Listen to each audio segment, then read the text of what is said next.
enfocado en desarrollar líderes que tienen que emanar de la iglesia. Amén. Quiero que usted comprenda eso. Nuestra comunidad de fe, al igual que cualquier comunidad de fe. Mire, yo he aprendido algo en la vida. Todos somos líderes, de una manera o de otra. Todos somos líderes, porque cuando usted está a cargo de su casa y usted está conviviendo con su esposo o con su esposa, ustedes tienen que tomar decisiones de liderazgo. Muchas veces.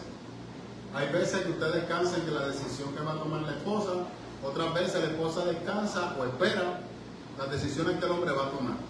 Y le pido disculpas, no quiero ser machista, no quiero parecer patriarcal, pero en la palabra se espera que el hombre sea la cabeza del hogar.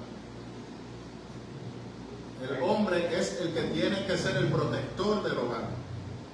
El hombre es el que tiene que tomar las decisiones difíciles del hogar. Eso dice la palabra, no me mire mal. Amén. Y muchas veces el hombre ha dejado esa posición y la mujer tiene que ocuparla. Y eso no es así, le toca al hombre. Y si usted como hombre no tiene el carácter para hacerlo, pues usted tiene que buscar dirección del Señor para hacerlo.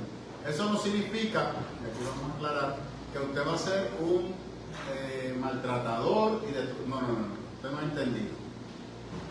Usted no ha entendido. Porque la cabeza de la iglesia es Cristo, y Cristo no maltrata a la iglesia. Y claramente Efesios dice, Pablo le dice a los esposos de aquel tiempo, usted tiene que tratar a su esposa como Cristo trató a la iglesia, que dio su vida por ella. Y les digo algo, no hay nada más hermoso que usted saber, porque su esposa, considero yo, ¿verdad? Yo no soy mujer, pero que su esposa sienta que su pareja esté dispuesto a dar su vida por ella. Yo no sé dónde, vino a mi mente ahora, yo estaba viendo una película, creo que era una película, que este muchacho estaba detrás de esta persona y la persona no lo quería para nada. Y hubo un momento, hubo una situación donde la vida de ella estaba en riesgo y él vino, la colocó a ella a su espalda para defenderla. Y esa acción fue suficiente para demostrarle a esa mujer que ese hombre la amaba.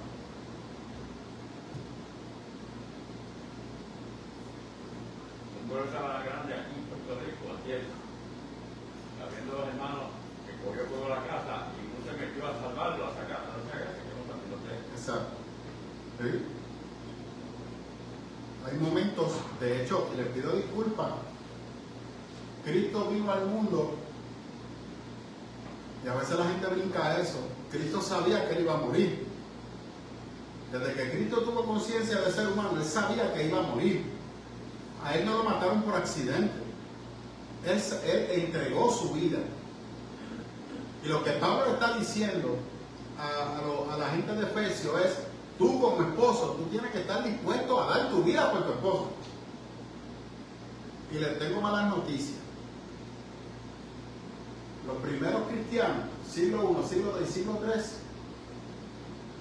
muchos hombres, para proteger a sus esposas, tuvieron que dar su vida por su fe en Cristo. Esa es la historia.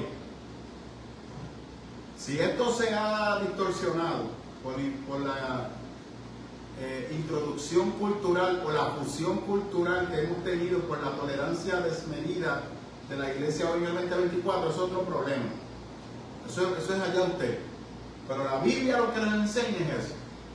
Si usted quiere aplicar otra cosa, ya usted. Y usted le tendrá que dar cuenta de eso en su momento. Si llega al cielo. Anyway, aún así le tendrá que dar cuenta. Perdón. Y va a ir al cielo. ¿Usted sabía eso? Usted le sirva a Dios o no, usted va para el cielo. ¿Hay una sola diferencia? Sí. Que hay un grupo que se queda y hay otro que sale. ¿En qué grupo usted quiere estar? Agárrese. Y como yo siempre digo, el umbral de la muerte es uno Usted entra y usted no mira para atrás. Eso es one way trip. Y si usted se arrepiente allá al final, usted no puede mirar para atrás. Y usted determina su ruta aquí. Usted activa su GPS aquí. Y cuando llegue el momento de darle start, no le va a dar a usted, le va a dar el Señor. Y le va a decir, ahora empieza tu trip. Y usted le da start y ahí empieza su ruta hacia la vida eterna. El camino que sea. ¿Me sigue, verdad? La vida eterna es para todos. Amén. La vida eterna es para todos. Ya sea para cristianos o para no cristianos. La pregunta es, ¿dónde usted pasará la eternidad? Ese es otro tema. Amén. Vamos a orar. Señor, te damos gracias esta mañana por la oportunidad que nos permites hoy temprano, domingo, estar en este lugar para bendecirte y para adorarte. Señor, nos preparamos hoy para continuar con este tema, para desarrollar líderes, pero líderes, Señor, conforme a la visión bíblica, no a la visión secular, no a la cultura moderna o posmoderna, sino líderes que puedan colocar delante de ti y a tus pies este llamado tan hermoso que es ser una luz en medio de las adversidades y de la oscuridad. Yo te pido, Señor, y aprovecho el espacio para pedirte por mi Puerto Rico ahora, previo a esta temporada de huracanes. Tenemos diferentes escenarios. Ante cada uno de ellos yo te pido que mis hermanos puertorriqueños sean prudentes. Y como dice el proverbio, el sabio, cuando ve que el mal se acerca, se prepara. Que mis hermanos no esperen a última hora para estar preparados. Que se preparen, Señor, para lo que pueda ocurrir. Que no esperemos, Señor, a una noticia, no, que cuando la noticia venga, simplemente sea un repaso de los eventos o de las cosas que necesitamos para estar preparados. Ya sea para 3 días o para una semana de no acceso o de no tener o no poder adquirir suministro para sustentar nuestras necesidades diarias de alimentación y de otras cosas. Es lo que te pido, Señor. No te puedo pedir que reprenda la naturaleza, porque la naturaleza te sirve y te obedece a ti. Y se añade que le hemos hecho tanto daño a la creación, Señor, que la creación ya no resiste más la maldad y el pecado del ser humano y los atropellos del ser humano. No solamente entre ellos, sino también hacia la naturaleza. Así que la naturaleza necesita reconstruirse. Y a nosotros como cristianos nos toca poner el oído en tierra y saber que ella está haciendo su parte y respetar y someternos a lo que la naturaleza hace para mantener la vida y el ecosistema que permite la existencia del ser humano en este mundo. Le pido, Señor, prudencia para nuestra iglesia y para cualquier persona que pueda tener acceso a esta transmisión. La gloria y la honra es tuya, Señor. Te pido que por favor los hermanos que vengan de camino traerlos con bien. Oramos por el pastor Ernesto, que está quebrantado de salud, que le ha venido esta monga, gracias al Señor, no es nada de lo que está por ahí, ni hipoplasma, ni influenza, ni COVID, nada de eso, sino más bien, Señor, esta monga. Ayer le dieron, empezó un tratamiento nuevo. Le pido que por favor, si guárdalo de una pulmonía, que sea prudente, sabio, se cuide y se mantenga tomando los medicamentos como debe de ser, para que pronto podamos verlo nuevamente en nuestra casa, adorando y bendiciéndote con solamente, Señor, tú te lo mereces. La gloria y la honra es tuya. Puede sentarse, hermano.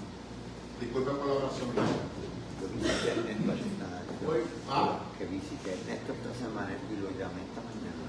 Sí, yo hablé con él ayer y está quebrantado. Bien quebrantadito con una tosecita que le vaya bien. Doña Marilyn también. Amén. Lidia también estuvo casi un día en el hospital por lo mismo.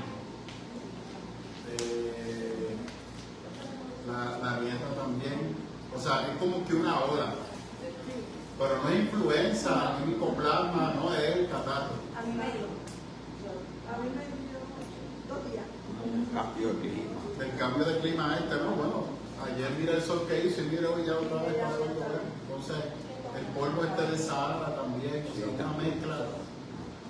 Dios tiene que venir. Bueno, eso es otro tema cuando empecemos a hablar de Apocalipsis. Amén. Ok, vamos a empezar. Hoy voy a hablar de una persona o de una figura que no he querido dar el nombre porque quiero mantenerla incógnita. Y cuando empecemos a hablar de ella, le va a gustar, es una mujer. Pero cuando usted ve el relato, si vamos al modelo cultural de liderazgo, pareciera que ella no encaja, pero sí encaja, porque el liderazgo es una actitud. El líder, o la característica del líder, no es solamente aquel que va al frente y tiene la capacidad de controlar o de inspirar o manipular a las personas para un fin. De hecho, eso no define el liderazgo. El líder representa el pensamiento de una comunidad. Por eso es que tenemos hoy en día muchos líderes, y podemos citar líderes políticos, que están desconectados de la necesidad del pueblo. ¿Por qué? Porque realmente el pueblo no los reconoce como líderes, porque no conoce la necesidad de la comunidad. El líder regularmente es nombrado por la misma comunidad porque ve en esta persona no solamente unas cualidades de expresarse, sino que tiene la capacidad de entender lo que realmente le preocupa a la comunidad. Por eso es que cuando vamos entonces a Corintios, los líderes nacen ¿de dónde? De la iglesia. Los pastores surgen ¿de dónde? De la iglesia. Por eso es que yo siempre he dicho, cuando se distribuyen los ministerios en la iglesia, que el pastor quien certifica el llamado suyo evangelístico es la iglesia. El llamado suyo como diácono es la iglesia. El llamado suyo para la adoración, a mí no me gusta y le pido disculpas. Yo no veo la adoración como cantar. Eso para mí, le pido perdón, es un disparate. Adoración no es cantar. Adoración es vivir conforme al modelo de Dios. Y tu vida honra y adora a Dios. Tu vida, tus acciones. En la manera que tú trabajas las situaciones de la vida diaria. En la manera que tú trabajas los retos de la vida diaria. En la manera que tú trabajas las diferencias con las personas que no piensan igual que tú. En la manera que tú canalizas la ira, canalizas el dolor, canalizas la alegría. Eso demuestra tu madurez. Y eso, en otras palabras, va amarrado con la santificación. Entonces, ¿qué es santificación?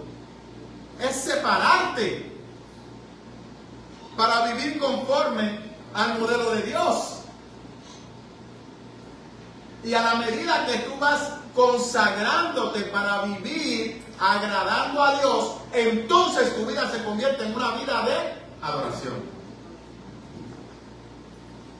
No es cantar bonito. Hemos entendido que adoración es cantar bonito. ¿Y cuáles son los menos que tienen su vida consagrada a Dios? Los que cantan.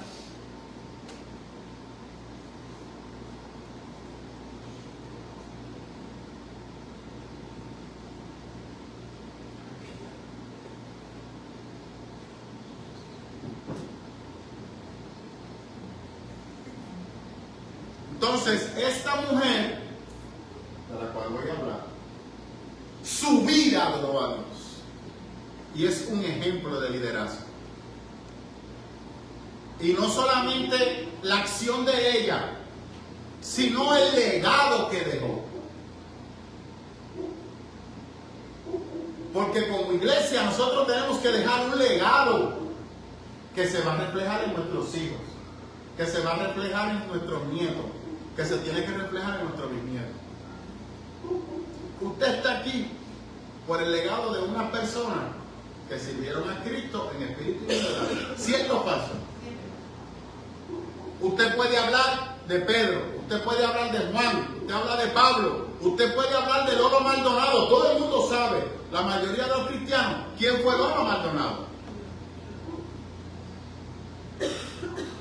Lolo Maldonado fue literalmente el padre del avivamiento en Puerto Rico en el 33, que empezó en la calle Comerío, en Bayamón.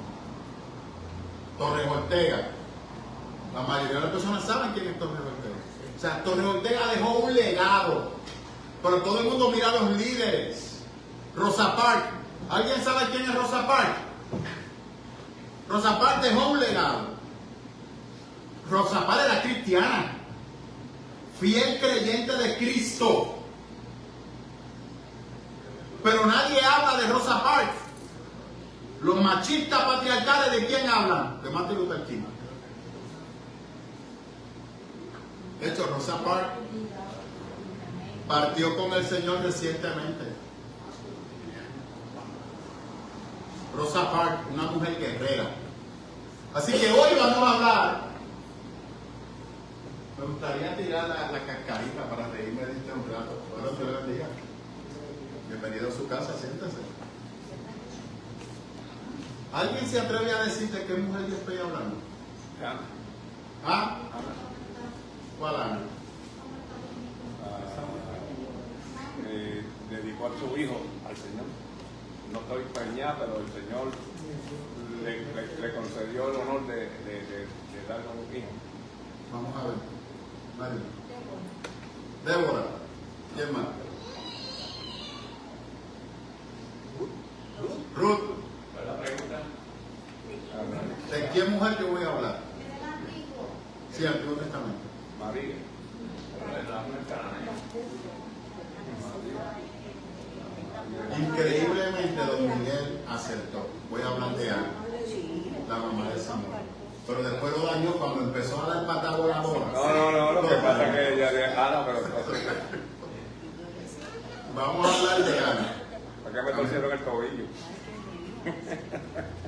Vaya por favor a 1 de Samuel capítulo 9, versículo 11. Dios mío, yo dije, oye, la primera la acertó, no puede ser. Yo dije, la gente va a pensar que voy a hablar de Débora. Que de hecho vamos a ver algo bien interesante, porque de la comunidad de Débora nace Ana, junto con el Cana. Vamos a ver también el Cana. ¿Cuál es la función del Cana dentro de todo esto? Perdón, ¿sabes por qué saqué a Ana, verdad? Porque Primera de Samuel, capítulo 1, versículo 11. él dijo, Capítulo de un legado. 9 al 11, 1, ¿no? 9 al 11. puede ser del 9 al 11, pero es el capítulo 1. Dama, bienvenida. Está preciosa hoy.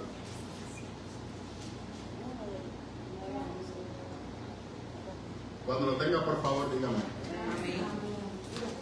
Primera de Samuel. Vamos a leer del 9 al 11. Yo dije el 11, pero podemos leer del 9 al 11, porque ahí vamos a tener un brief de lo que estamos hablando.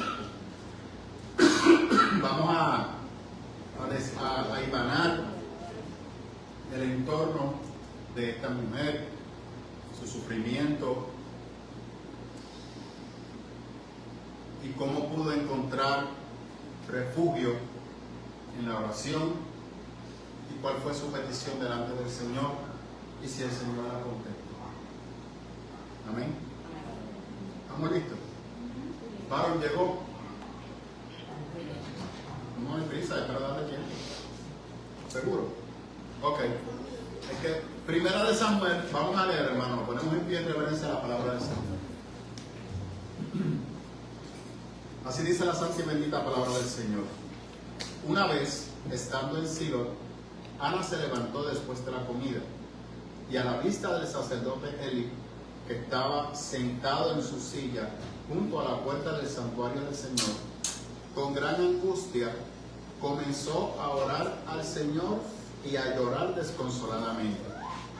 Entonces hizo este voto: Señor Todopoderoso, si te dignas mirar mi desdicha de esta sierva tuya, y si en vez de olvidarme te acuerdas de mí y me concedes un hijo varón, yo te lo entregaré para toda su vida y nunca se le cortará el cabello. Pueden sentarse.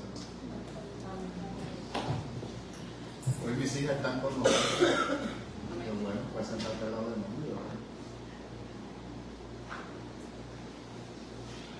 ¿Usted trajo lápiz? Yo espero que usted haya traído lápiz. Sí. Vamos por partes. Primero, Ana. Bienvenido, Rodrigo. Doña Wanda, bienvenida. ¿Se le tocó el pelo? Hay muchas caras. Está precioso, miren. Ponemos de carne. Ayer me tiré una foto y dije, esa foto no me hace justicia. Salí con la barba blanca completa. Mi barba no está blanca. Sabiduría. Un poquito. Yo no creo que sabiduría es falta de pigmentación.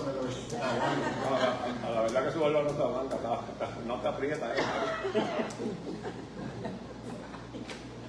Ustedes se lo quieren pintar y hay muchos jóvenes que quieren ser pero No voy a pintar nada. Estoy diciendo que la foto no me hace justicia, pero don Miguel, que ahorita te faltó decirle lo que Cristo le dijo a Pedro. Te lo ha revelado el Padre porque ni carne ni sangre puede interpretar lo que Cristo me dijo. Entonces ahora viene y se tira esa pachonada, entonces imagínate.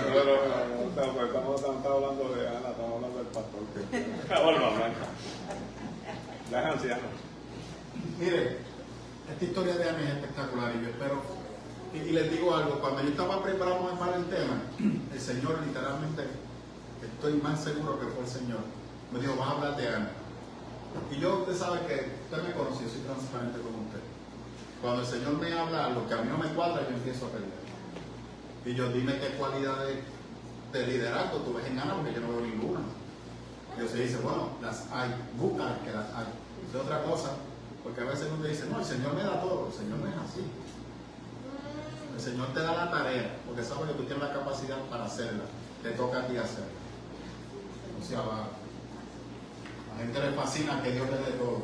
Hay veces que Dios lo hace porque hay una necesidad para otra persona, pero hay veces que a usted le toca. Y cuando Dios le da un reto, usted tiene que ejecutarlo. Entonces usted tiene que ponerse a ver.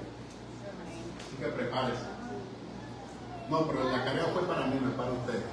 Tranquilo, usted le va a tocar lo fácil. A mí me tocó lo difícil. El Cana proviene de la tierra de Ramá. Ahí más vez de Ramá de Efraín. Ramá de Efraín, cuando usted va a la distribución de las tribus, es la tribu levita. Así que el Cana era de la tribu de Levita. Y si usted va a Deuteronomio o a Números o a Levítico, usted ha de saber que los levitas no podían trabajar. Los levitas debían de vivir de la ofrenda del altar. En otras palabras, ¿a qué se refiere eso? Los sacrificios que se ejecutaban en el altar de los animales. Dios no permitía que usted solamente usara la sangre y la carne se destruyera o se botara, como hacen hoy en día los santeros y como hace muchas veces la comunidad árabe. La carne no se puede botar. ¿Por qué? Porque esa víctima que dio su vida en un sacrificio por usted no puede despreciar esa carne, usted tiene que consumir. Eso es lo que el Levítico dice. Hasta las pezuñas, usted tenía que triturarla y darle uso. Usted tenía que usar la piel. Nada del animal que dio su vida por usted lo puede botar. Así que la próxima vez que usted vaya a comprar comida y usted coge y bota esa comida, sepa que usted está despreciando la vida de ese animal que dio su vida por usted. Alabe al Señor. Porque la chuletita que tú te comes, perdón, el Señor reprende. La pechuga que usted se come y coge y bota a la otra parte, ese animal dio su vida para alimentarlo a usted. Su cuerpo requiere de la energía de otro. Usted sabía eso, ¿verdad? Su cuerpo necesita energía para existir. Alguien se la tiene que dar. Por eso yo cuando pido comida, regularmente pido una porción razonable. Yo regularmente compro comida en un restaurante cerca de mi trabajo. Y yo tengo una lucha con la señora porque se parece a mi madre. Entonces sirve como si yo fuera un troquero. Y yo, doña Cuca, pero tú te pasas metido en el gimnasio. Doña Cuca, olvídese del gimnasio. Sirvan poca comida, por favor. Con una cucharada de arroz, ya a mí me da y me sobra.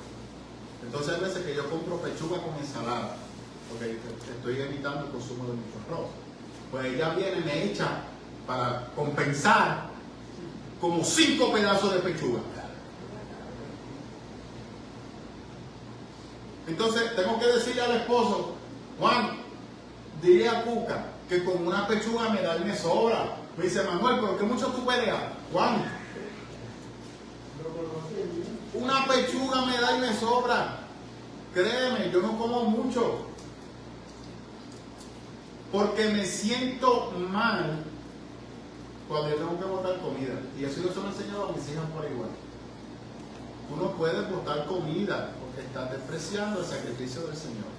Y si usted se da cuenta, cuando vamos al relato, exactamente Ana acaba de haber consumido la carne en Silo y entonces se dirige ¿a dónde? Al campamento. O sea, eso es lo que el texto nos está diciendo. ¿Por qué?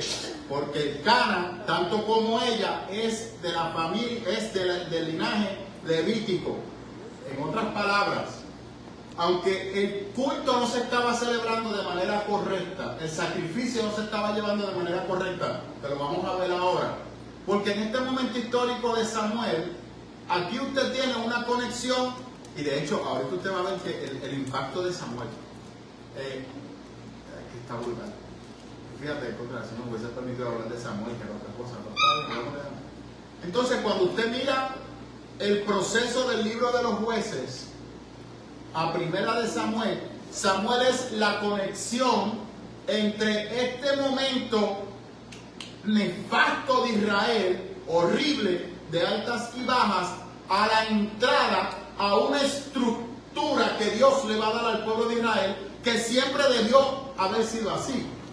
Pero como nos dice Jueces en el último versículo, porque en este tiempo todo el mundo hacía lo que le parecía. En otras palabras, todo el mundo adoraba al Señor como entendía que tenía que adorarlo.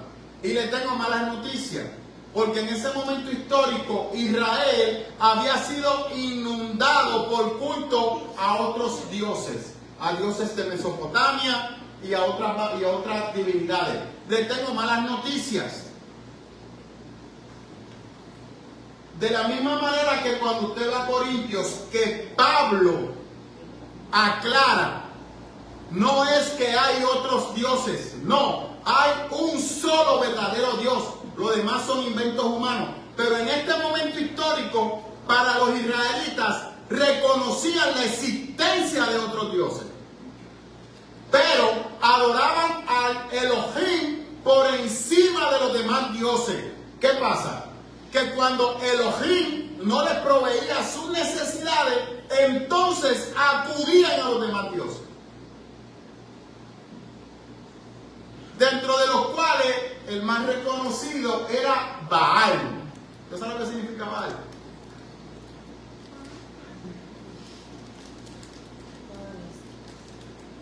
De hecho, sí, los Baales, hay canciones y todo en contra de los Baales. ¿Usted sabe lo que significa Baal?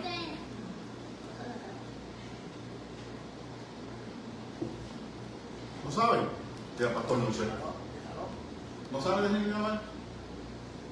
El Dios de las luces, que habita en las montañas.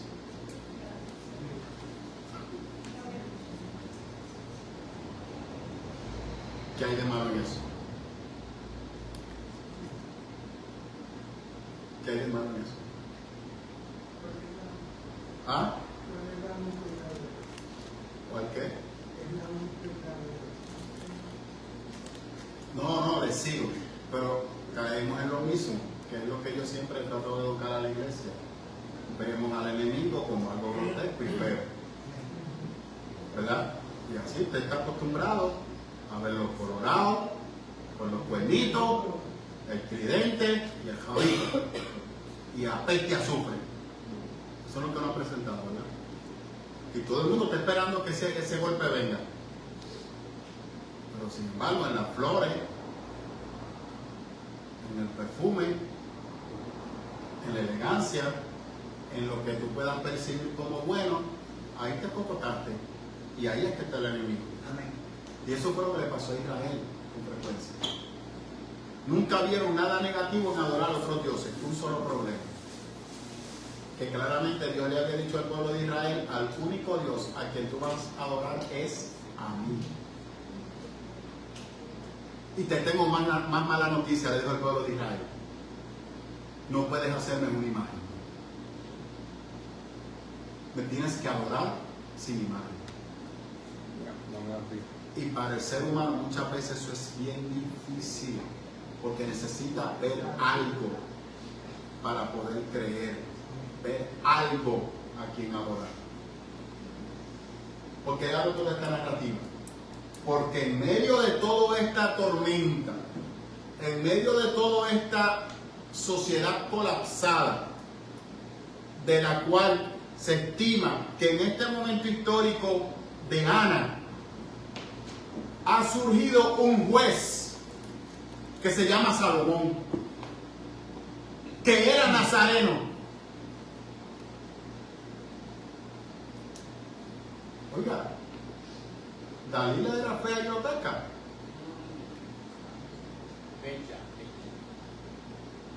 Qué raro.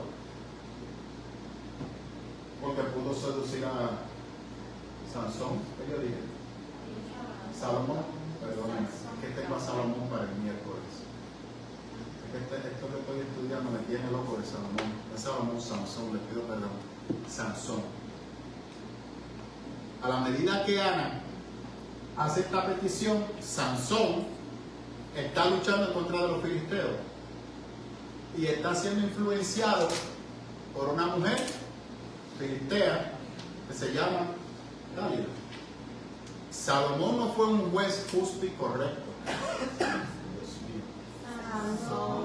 Los dos fueron un charlatán. Sansón no fue un juez justo y correcto. Y el miércoles se va a enterar por qué lo dijo. No fue justo y correcto. Sansón, Dios le dio unas habilidades, Dios le dio unas cualidades para ayudar a su pueblo. Y Sansón usó o cayó preso, vamos a corregirlo, cayó preso de la fama y de la validación del pueblo y colapsó. Y empezó a usar la fama y la validación del pueblo para sí mismo. Y vaya al libro de los jueces si usted tiene duda, donde Sansón desposó a una joven, estuvo con ella la primera noche y se desapareció. Y la despreció a la joven. Y después tan charlatán que como a los 5 años va a buscar a su mujer.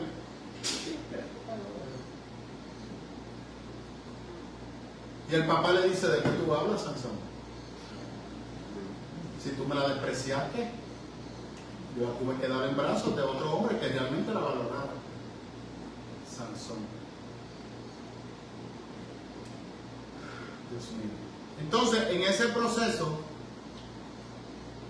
Ana venía de la tribu de Débora, que había sido juez en el pueblo de Israel, que fue una mujer valiente, que cuando los hombres se acobardaron, ella salió al frente en una sociedad machista patriarcal a establecer lo que tenía que ser la manera correcta del pueblo de Israel, porque la gente pasa por alto que durante el tiempo de los jueces, las personas cuando adoraban a Dios y colocaban a Dios primero, veían prosperidad, la tierra daba fruto porque era el acuerdo. Hay otra realidad. El pueblo que estaba en esa tierra prometida era Dios que se lo había entregado. Dios se lo había regalado. ¿Cuál era la razón para que el pueblo estuviera allí? Para que vivieran felices y contentos para el resto de su vida. ¿O cuál era la razón para estar en esa tierra? Israel. Para adorar al Señor.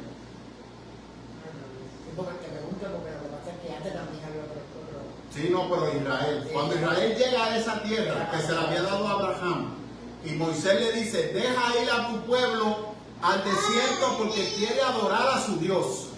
Era a adorar. ¿Y qué hizo el pueblo?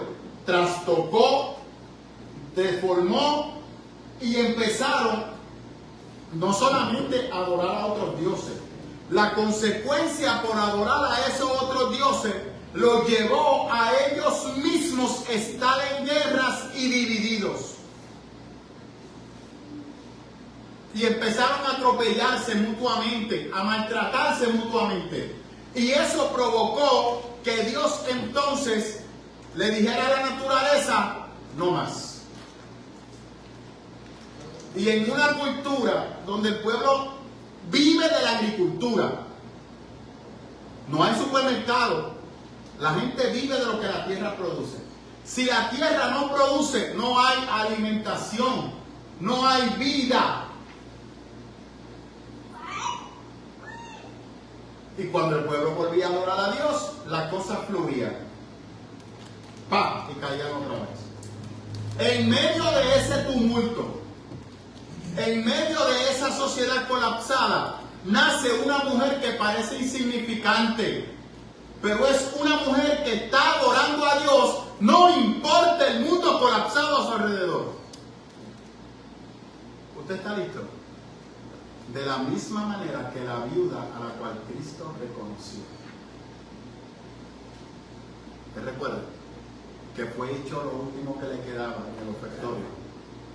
Y Cristo la reconoció. Aquí usted tiene algo. Hay otro problema. Yo he explicado el estigma que representaba en la antigüedad que una mujer no tuviera hijos. Se consideraba que podía ser una mujer que estaba en desgracia delante de Dios, que Dios la había castigado por alguna razón, que yo le he dicho entre paréntesis, maldita, porque no podía dar vida. Hay otro problema adicional. En la cultura de aquel momento,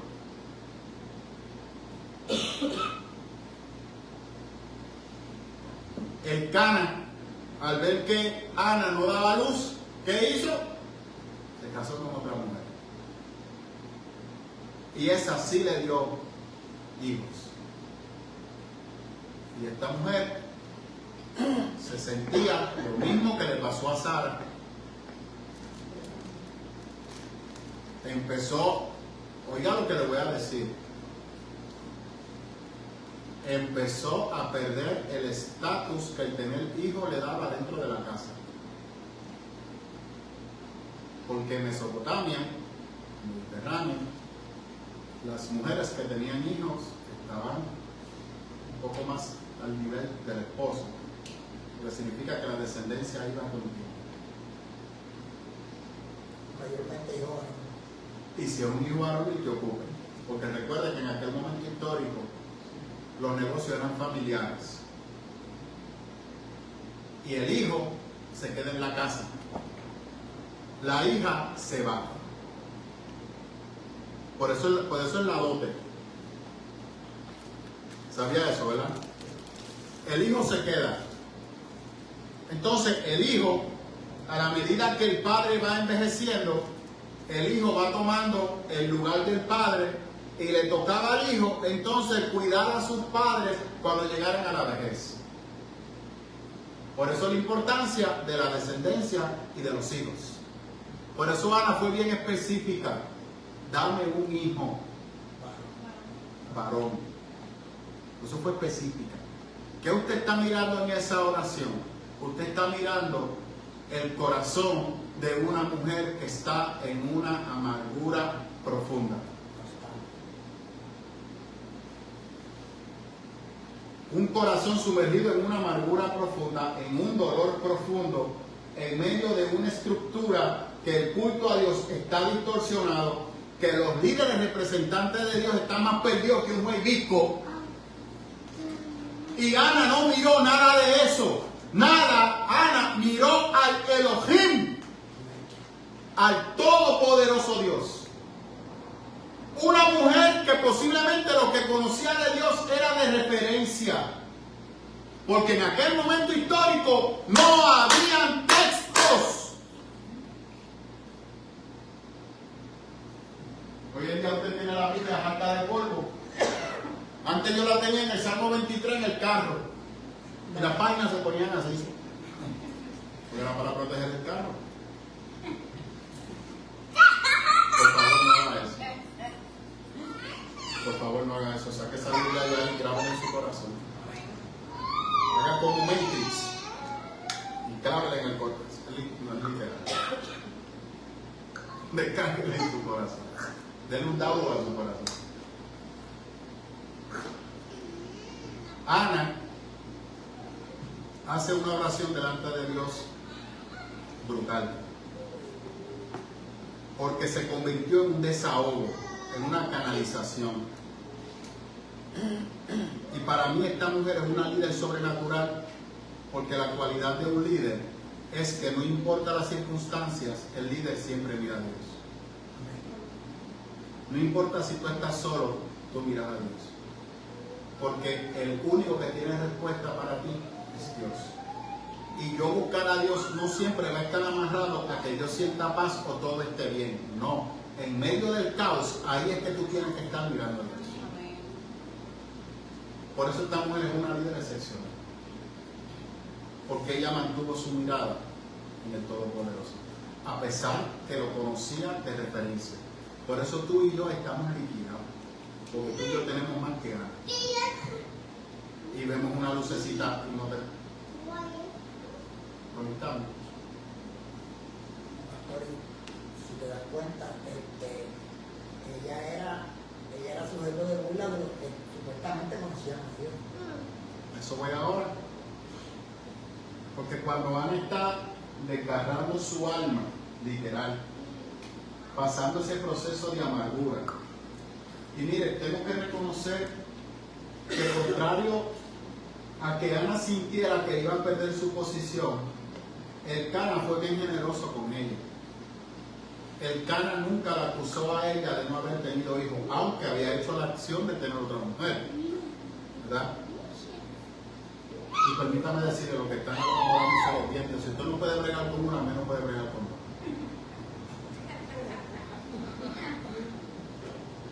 Enfóquese. Y primeramente, cuando vamos al origen, Dios le dio una mujer a Adán. Así que, y por eso Cristo habla de un hombre para una mujer. Cristo no dice una para cinco, cinco para una. Una para cinco. ¿Cómo? Cinco para cinco. Cinco para uno. Cinco para uno. No, es un hombre para una mujer. Ese es el modelo que Dios pensó. Así que no se ponga creativo. Todo lo que usted está mirando aquí, por eso lo dije, es influencia cultural. Que la iglesia se cuela y la gente ve esto y dice, pero Dios nunca criticó eso. ¿Estás seguro que Dios no lo criticó? Vete a Deuteronomio y léelo. Cristo prohibió las relaciones de esa manera. Cristo dijo, está prohibido que el hijo mire a la esposa del padre, hermano con hermano, todo eso. Se estipuló, pero la gente se olvida y se ponen creativas y tienen memoria selectiva conforme a sus deseos y placeres, y ahí es que viene la confusión. No, estos son casos culturales, lo mismo que pasó con Isaac y Abraham. Mire el bochinche que tuvieron por estar alterando el modelo de Dios.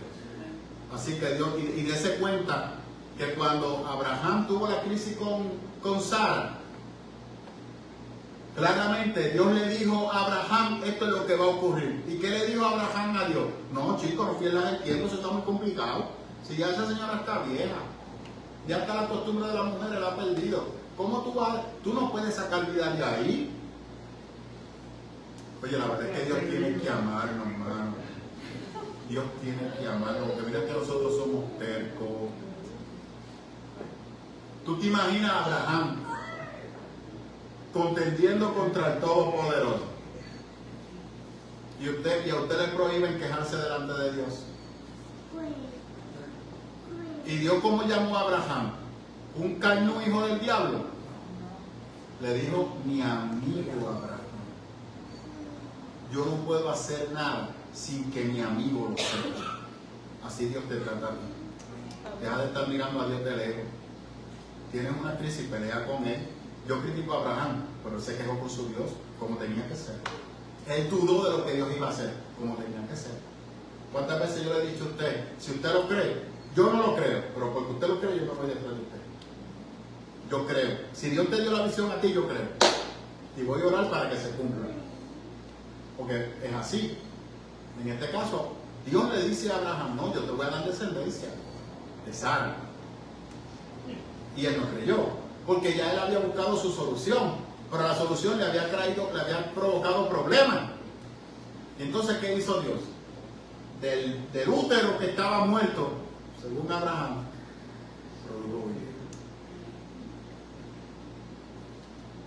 A veces cuestionamos a Dios en cosas.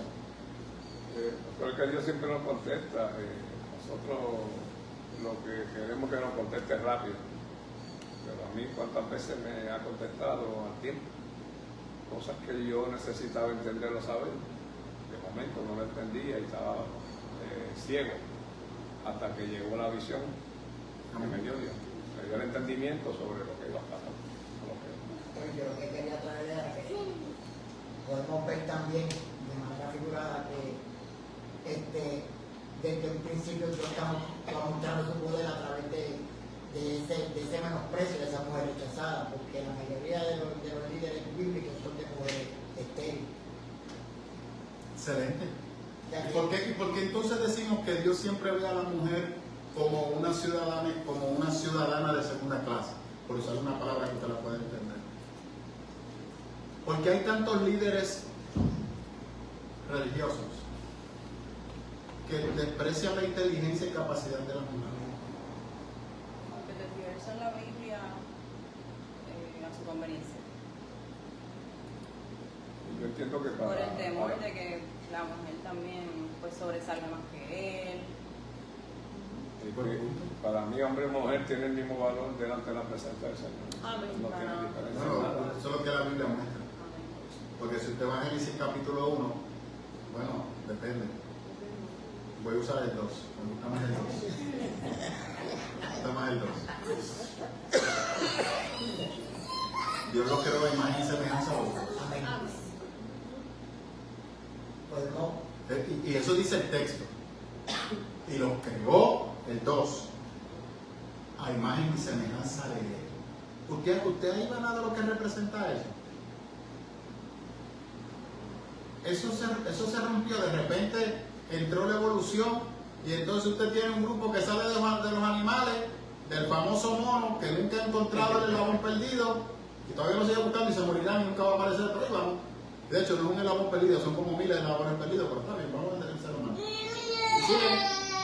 Y la creación. Usted piensa que Dios solamente creó a Adán y Eva en su imagen y semejanza, ¿y qué ocurrió después? Se rompió eso y entró la evolución en el proceso. O al día de hoy cada niño que nace es reflejo de lo que Dios enseña en Génesis capítulo 2.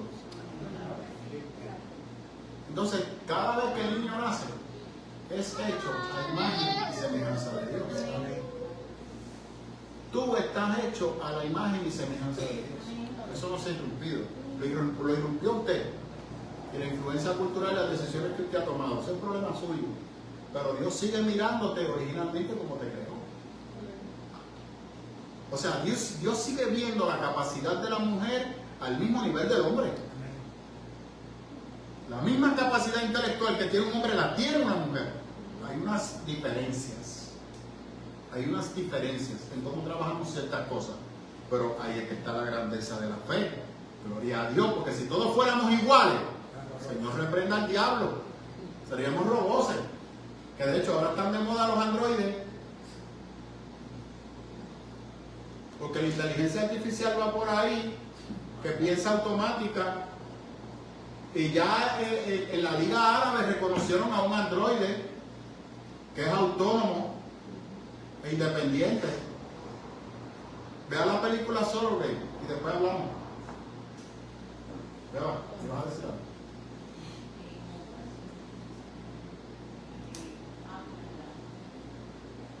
Amén. Bueno, aquí estamos viendo que hay una mujer que está derramando su corazón, que Dios tiene su oído presto al dolor de esa mujer que se está descargando delante de Dios Dios envió un rayo para matarla. Dios le escuchó. Y el llamado sacerdote de Dios, que estaba más confundido que un faro sin luz, le llama la atención porque él consideraba que estaba ebria conforme a lo que él podía percibir. Porque le escuchaba como que murmurando, pero no escuchaba nada. Esta está harta de sidra. Lágrima de monte. Era sidra, era vino y cerveza. ¿Ah? La Biblia dice vino y cerveza. Sí, en aquel tiempo lo que se consumía era vino, cerveza y sidra. Eso es correcto. Porque cuando se daban ciertas fiestas a dioses paganos, se consumía el vino y la cerveza. Número dos, hay una realidad cultural. En esos territorios eras más seguro y más saludable consumir vino que agua. Eso es otro, ¿verdad? Es una base probable y científica. Pero no para embriagarse. Eso es otro tema. Y cuando Ana está derramando su corazón en el altar, Elí la ve, y Ana, que está siendo restaurada por el Señor, es que Ana es otra cosa. Soy yo si le digo a alguien, mira, ¿sabes qué, dama? Usted está actuando mal, eso no es de Dios lo que usted está haciendo. Me dicen hasta perros muertos si le digo eso. O se van y no vuelven. O se van y no vuelven. Y ella se quedó ahí, le contestó una- Y Ana le responde, mi Señor, la amargura que yo tengo no tiene nada que ver con embriaguez. Es una petición delante de mi Dios. Wow. En este momento no había templo. Lo que existía era la caseta aquella o la campaña donde se iba a adorar al Señor. No había una estructura. Y Elí estaba en una silla sentado a la puerta. O sea, Ana no entró al lugar santísimo, que era donde estaba el arca del pacto, con las luces encendidas. No, ella estaba lejos, porque no se le permitía a nadie entrar. Y desde allá, porque a veces seguimos con la misma mentalidad, y esa es mi, voy a adelantar algo de los miércoles, esa es mi crítica con todo este movimiento actual, que necesitamos crear un momento de éxtasis para poder invocar la presencia del Señor. Eso es un disparate. La presencia del Señor está donde tú estás. Dios está contigo en todo lugar. Aplica both way. Y cuando estás haciendo algo incorrecto, Dios lo ve. Por más que te escondas, no te puedes esconder porque Dios está. Y por si acaso usted es muy creativo y quiere hacer un crossover tipo Ale Anderson, te equivocó. Porque el mismo Jonás estaba huyendo de la presencia de Dios. Porque para Jonás la presencia de Dios estaba en el templo. Y Dios le dice, muchachito, no pases por acá. Dios sabía lo que estaba ocurriendo. Dios sabía por qué él estaba ahí. ¿Qué tú haces por estos lares? Yo no te envié a ti para otro lugar. La presencia de Dios está donde tú estás, te guste o no. Pero cuando tú vienes a la iglesia, todos los santos congregados, adorando al Señor, algo sobrenatural ocurre. Y eso es cierto. Por eso la importancia de venir al Señor a adorar, porque venimos en un solo espíritu a adorarle y a darle gracias por la salvación por encima de todo. No es para que te bendiga, no es para que te abra las puertas económicas, no es para que te dé salud, no. Él ya te dio salud, su sacrificio. Pero minimizamos el sacrificio a un mísero milagro. Ay, Señor, me voy.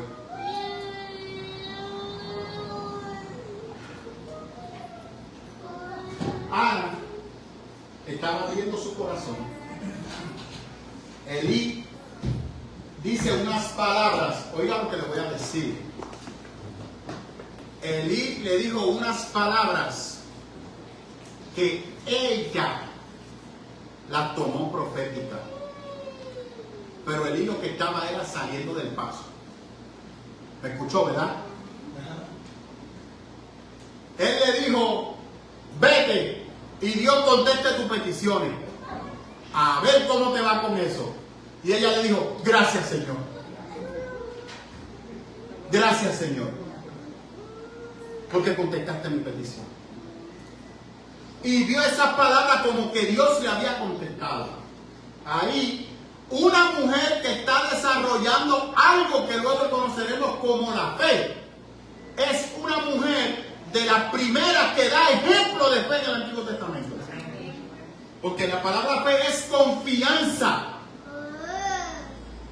Confianza en creer que Dios contestó tu petición y aferrarte a esa respuesta. Por eso digo, olvídese del milagro del nacimiento. Eso es otra cosa. Es que Dios contestó el clamor de esa mujer que estaba en amargura y en sufrimiento. Yo espero que usted comprenda eso. Una mujer que estaba en amargura. Mire, cuando yo estudiaba el texto hebreo, lo que presenta es una mujer destrozada por los prejuicios sociales, por el entorno religioso, una mujer sin esperanza. El tema que yo finalicé recientemente, una mujer sin esperanza. Y lo único que le quedó fue acudir a su Dios, como tiene que ser. Nadie le dijo, oye, cuando tú vas al arca del pacto, hermano, allí todo lo que tú pides se responde, oíste, por si acaso quieres ir. Date una vueltecita por allí. ¡Ah! ¡Importante! Cuando vayas allí a orar, tienes que llevarle una ofrenda al sacerdote, porque si no le lleva la ofrenda al sacerdote, el milagro no ocurre. En ese momento histórico, cuando usted iba a llevar una petición como esta, porque Ana no fue la única, donde la mujer no podía tener hijos, le hacía la petición el sacerdote, tenía que darle la ofrenda al sacerdote, tenía que darle dinero al sacerdote, y el sacerdote hacía unos procesos de magias y de menjunje para que se pudiera ocurrir el milagro de que la mujer pudiera tener hijos. En Israel,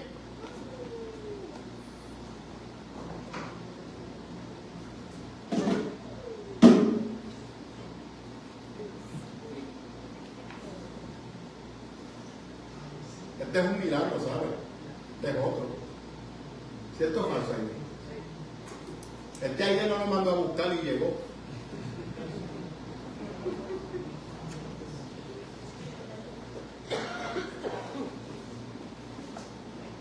Duda, pregunta. ¿Entendieron lo último que expliqué?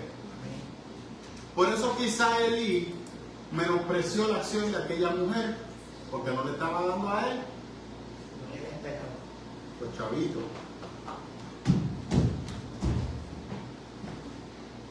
Pero no estamos muy lejos, porque usted se pasa comprando taquillas para recibir milagros en estas actividades que usted va.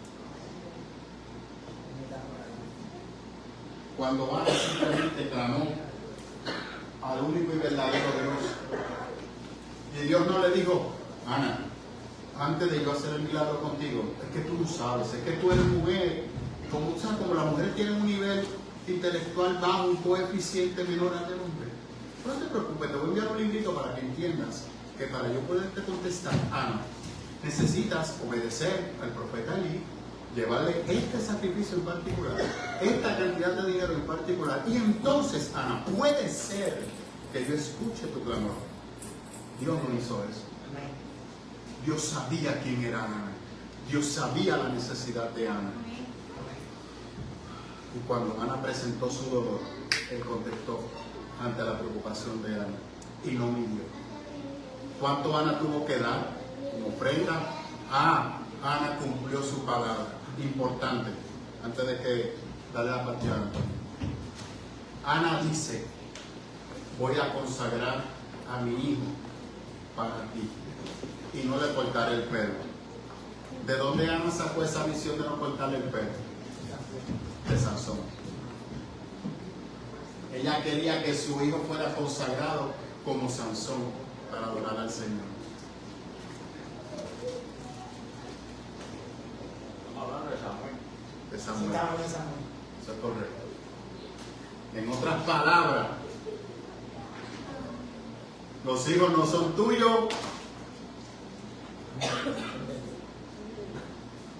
Tus hijos no se los han consagrado a Dios.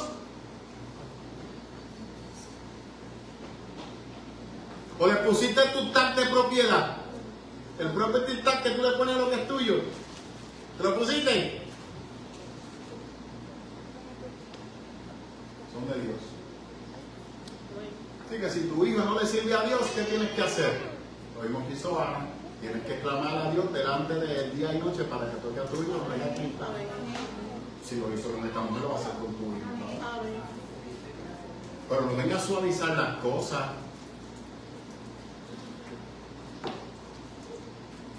Tengo tiempo.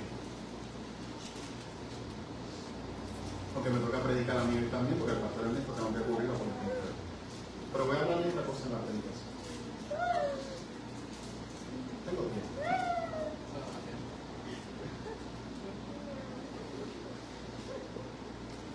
Déjame beber algo. Diga, señora Anthony Daniel. Podemos ver también en la acción de Ana que Dios, primeramente que Dios es un Dios de pacto. Segundo, que Sí, amén. al ella cumplir su promesa, o sea, eso no fue de ahí para ahí, ¿entiendes? Eso fue un proceso en el que ella le dio a ese niño y le enseñó lo que ese niño más adelante iba a ejecutar. Y Samuel fue el único juez como niño que fue. Vamos más adelante, ¿por qué tú haces? Sí. Aquí vamos a ver algo más sobrenatural. Porque es más grande. Me explico. Muy bien. Cuando llegó el... Mire, les digo algo. Y se lo digo, si quiere apuntar la fecha. Usted puede tener peticiones delante de Dios. Dios responde las peticiones si las mismas son conforme a su voluntad. Esto no es pide que hay y lo que tú pidas se te va a dar. Eso en la vida tampoco es así. Son disparates. Pero cuando Dios cumpla su palabra, cumple la ley. Si tú le dices a Dios, yo quiero hacer tal cosa para tu reino, para honrarte, cumpla. Yo le puedo hablar de mi testimonio y lo voy a hacer corto. 2 minutos, espera. Hubo un momento en mi vida que yo estaba en la universidad, interrumpí la universidad y me fui a trabajar. Yo había llegado a los 21 años, yo quería vivir solo, yo me mudé solo. Y entonces las responsabilidades de un hogar demandan. Entonces dejé la universidad. Luego, años después, casi 3 años después, me doy cuenta que cuando hago mi resumen y pongo tantos créditos aprobados, eso no le daba mucho peso a mi resumen. Así que puertas empezaron a cerrarse. Y el trabajo que una vez tuve, pues empezó a menguar.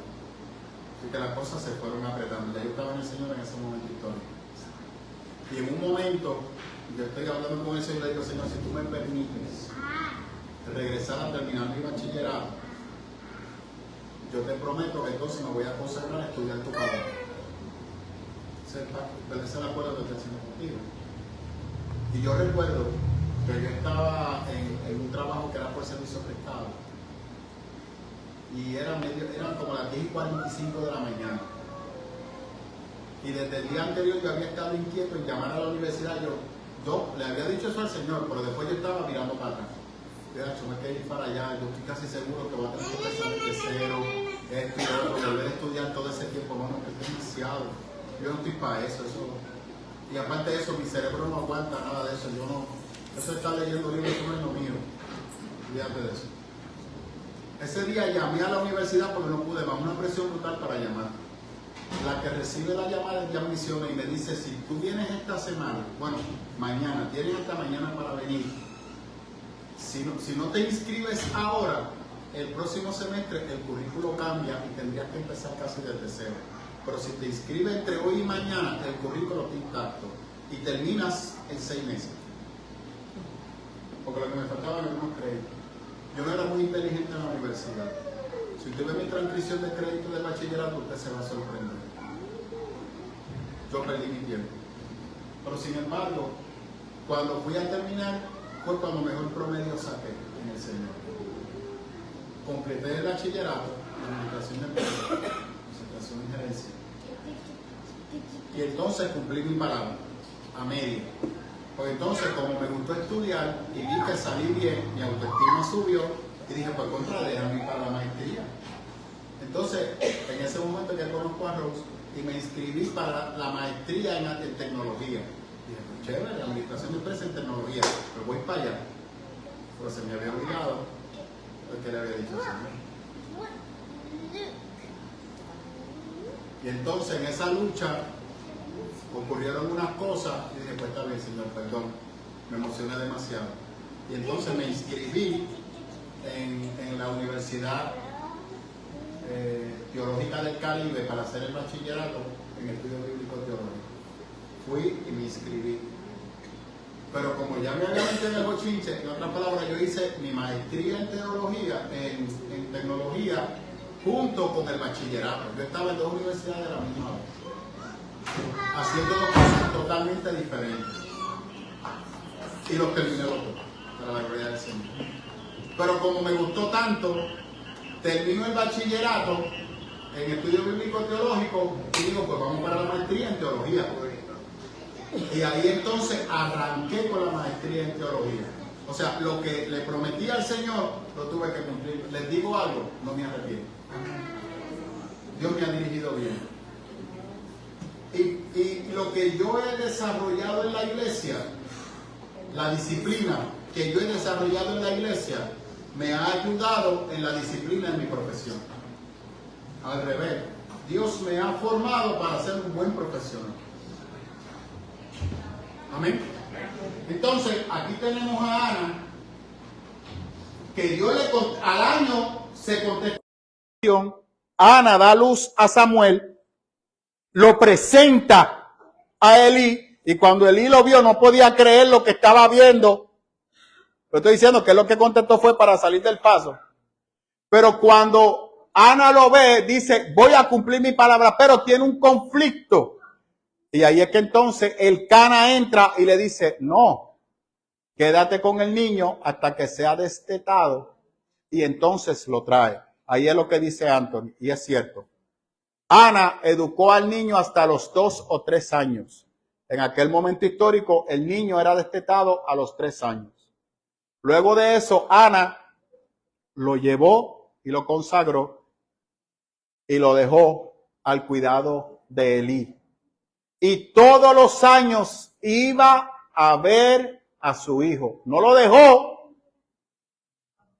Le llevaba la túnica, le daba los cuidados, se quedaba con él un periodo de tiempo, le preguntaba cómo estaban ocurriendo las cosas, le recordaba que él era un milagro del Señor, posiblemente, y lo acompañó en todo ese proceso. Y Samuel, producto de la oración de esta mujer, Samuel es el único, mira, se lo digo, se me paran los pelos. Samuel es el eslabón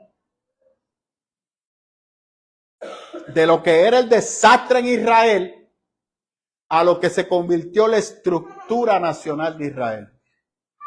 Samuel es la única persona en el Antiguo Testamento que ocupó la posición de sacerdote, la posición de profeta y la posición de juez en Israel. El único. No ha habido nadie como Samuel. El único. Y de hecho, en el tiempo de Samuel, al profeta se le llamaba vidente. como los paganos. Y Samuel cambió ese concepto y se le empieza a llamar profeta. El profeta es aquel que lleva un mensaje directamente de Dios.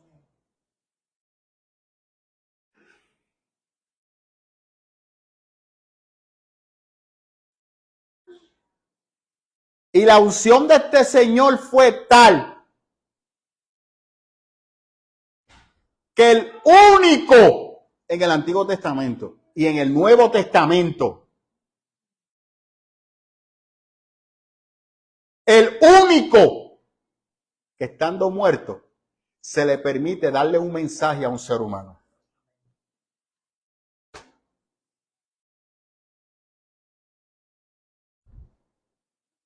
Producto de una mujer que creyó a Dios en contra de las circunstancias. Ese es el legado del liderazgo de Ana. Y yo no quería hablar de Ana. Para que usted vea. Entonces, muchas veces las mujeres siguen escuchando lo que la cultura dice. El valor de la mujer hoy en día lo dicta TikTok y los likes y la crítica.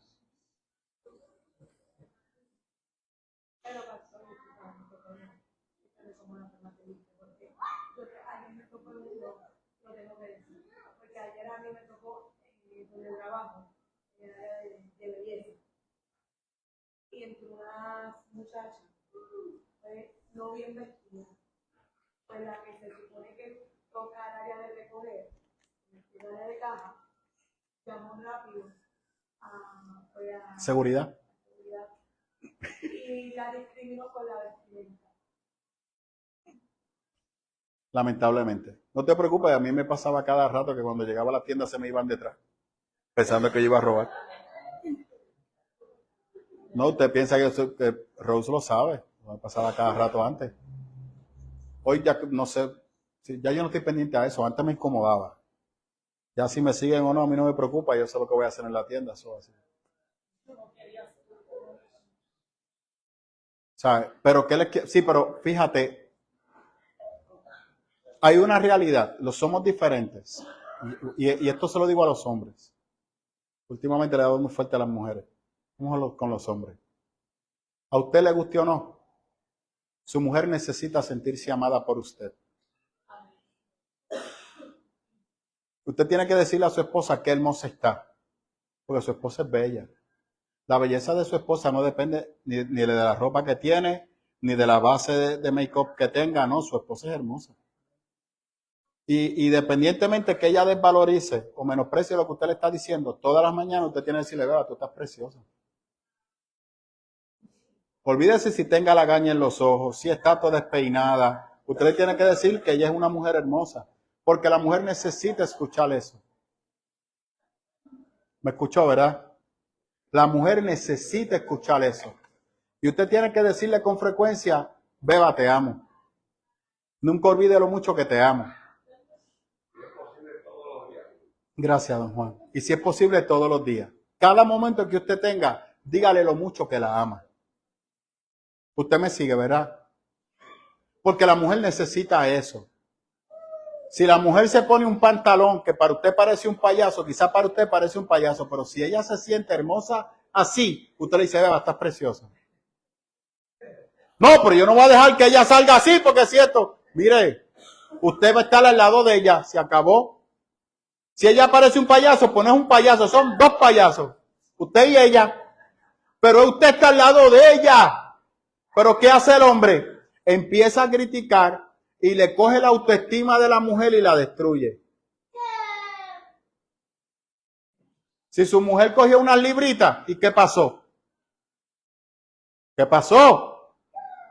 Y cuando la barriga tuya dice explotarse, ¿qué van a hacer contigo? ¿Ah? Pero te parió y perdió la figura. No, sigue siendo hermosa. Sigue siendo hermosa. Y hay una realidad que yo reconozco del Cana. En el sufrimiento de su mujer, él estuvo con ella. en su dolor, Él estuvo con ella. Él estuvo con ella. Entonces usted como hombre cristiano, usted no se puede dejar influenciar por esta cultura que tenemos actualmente, que se cansan con una mujer y piensa que la mujer siempre va a estar como cuando se casaron. Eso es Shakira y J-Lo, que gastan más de 200,000 pesos en su cuerpo y cuando las cosas no cuadran van al bisturí porque tienen dinero para hacerlo. Ahora después que breguen con las consecuencias. Pero créeme, por más que huyas de la vejez te va a alcanzar. Porque con el tiempo, ese no tiene misericordia. Y no hay nada más hermoso que envejecer juntos. No hay nada más hermoso que envejecer juntos. Y si hay hijos, amén. Y si no hay hijos, están juntos. ¿Usted recuerda la película de Up? Esa película a mí me fascina. Yo siempre lloro al final. Cuando a él se le muere su esposa. Y él hizo todo lo que estaba en su alcance para que ella pudiera tener hijos. Y nunca pudieron tener hijos. Y fueron felices. Y a veces ese tipo de cosas no lo vemos. Eso es lo que la Biblia nos enseña. Pero no valorizamos lo que Dios nos ha dado. Porque como dice el proverbio, el que ha encontrado mujer, ha encontrado la benevolencia de Dios. Pero hoy en día vemos el matrimonio como algo que limita y controla el desarrollo tuyo. Entonces no te cases, quédate solo. Pero tranquilo, que ya tenemos la respuesta. Tenemos los pejitos. Y si no, te mandas a comprarle un muñeco. Y si te quieres casar con el muñeco, hasta te casamos con el muñeco.